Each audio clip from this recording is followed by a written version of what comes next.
Your respect for law enforcement is so incredible. It's making a difference. And then us giving them the tools. On a lighter note for everybody here, one of the rules that under President Trump we were able to change for the U.S. Park Police was they could do it. You have breathed life back into the profession of law enforcement. Your respect for law enforcement is so incredible. It's making a difference. And then us giving them the tools. On a lighter note for everybody here, one of the rules that under President Trump we were able to change for the U.S. Park Police was they could do a pursuit.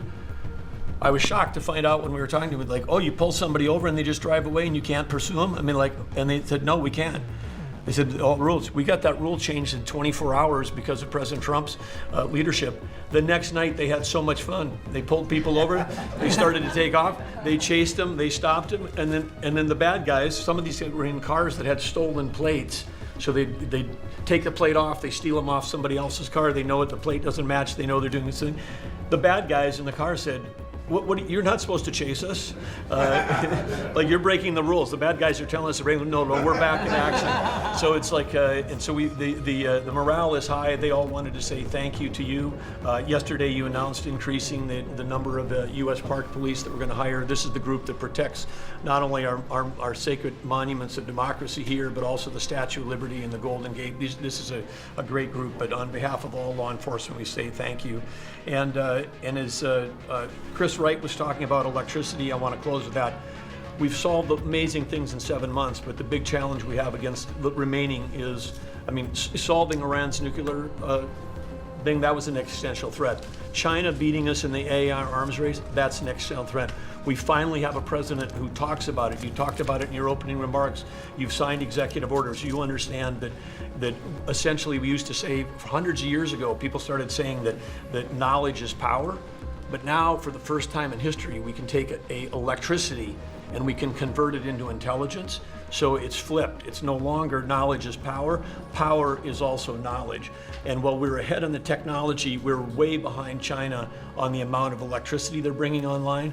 And your strong position to support affordable, reliable energy using our nation's resources, including those across the Department of Interior, bringing back coal mining, bringing back mining, bringing back timber. All the industries that have been killed in this country are coming back to life because of you.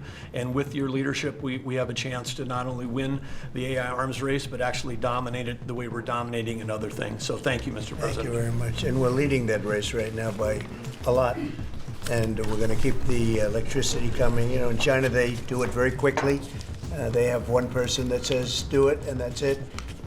But essentially, we have one person that says, do it. And we've given that order, and the job they've done has been amazing. And I want to thank again, Lee, what you're doing in that regard is so important.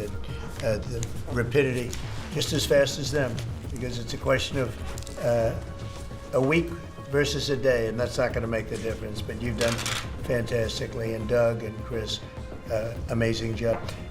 So we've done this for a little while now. I don't think you've ever seen anything like it, and you know, I think Sean was right. These guys that are holding these up, if you ever try holding your hand out for 2 hours, that's a long time. These are pretty strong characters. You've been doing that a long time, I guess. Congratulations. Are you getting tired? Are you getting tired? I'm looking at these guys. They look like they have no problem. It's amazing, actually. It's, I think they would have beaten you guys in the test. So I want to thank you. If you want, you know, it's been a long time. If you want, we could go in and we can call it a day.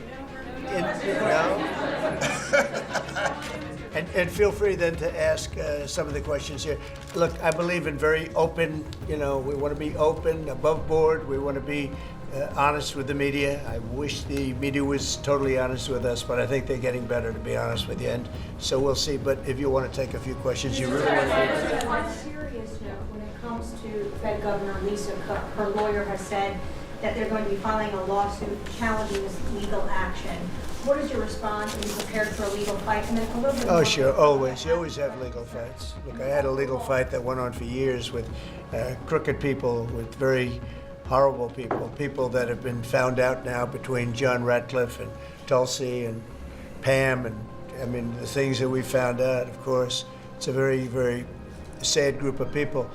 But no, she seems to have had an infraction, and she can't have an infraction, and especially that infraction because she's in charge of, if you think about it, mortgage